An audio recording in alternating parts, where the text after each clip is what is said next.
The Frenchman in the myth got stranded in Morocco. Oh, man. I think there's vultures circling overhead. But Adam and Jamie's Saharan substitute Let's try over there. is a little closer to home. Nice little workspace. Flat, desolate, perfect. Prior to this experiment, all we know is that it's cute and it's pretty basic. But like any normal car, it also has 4 wheels and an engine under the hood in the front. And somehow we're going to have to reconfigure it to where we just use 2 of those wheels and all the necessary components to be able to power it and steer it in such a way that we can drive it, motorcycle fashion. I'm gonna go grab the toolkit. Okay. In the myth, the guy is stranded with nothing but a 2CV and a bunch of standard hand tools. All right, sir. We've got a jack,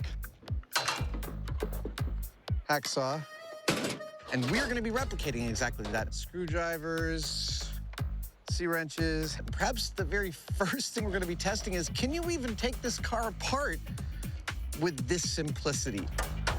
Having so few tools would seem like a hindrance. But with this car, maybe not. How's this held on there? Oh! Well, that's a nice start. If the whole car is like that, then we're home free. Once the hood's literally been slid off, Adam, it looks like all this stuff comes off that way. No way. it's soon joined by the doors. Who built this thing? Next come the seats, Now we've got a place to sit and have some lunch. also without any tools being touched at all. Wow. And while a few parts do need a helping hand, I've already got the bumper half off. Oh, oh, oh. Ah. Whoa, there we go. mostly it's a case of unlock and unload. I've never worked on a vehicle anything close to this. This is so basic, it's actually quite wonderful. Taking just 60 minutes, Nice. it is an encouraging start. Yeah. But stripping back the car was never going to be the tough task. Okay. All right.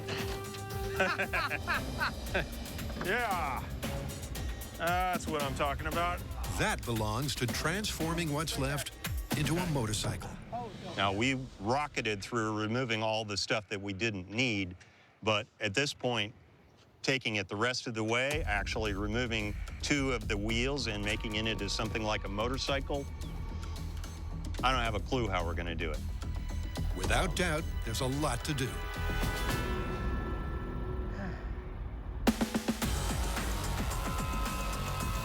So let's cut to the other chase.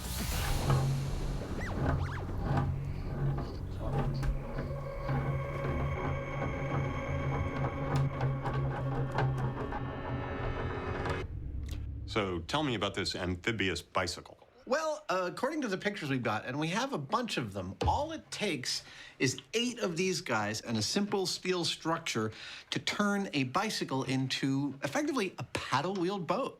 So you want to replicate what you see in those photos and see if it works. That is exactly what I want to do.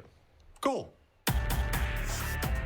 Crossing one of these with one of these may seem a little far out. Yet in the Far East, that's supposedly what this invention has done. Unless it's a case of Photoshop fakery. So, there's a lot of steps to this process. The first and foremost being that there will be paddles on this back wheel that allow it to propel forward. But the paddles require a fair bit of rejiggering of the frame of this bike in order to accommodate the effectively wider back wheel.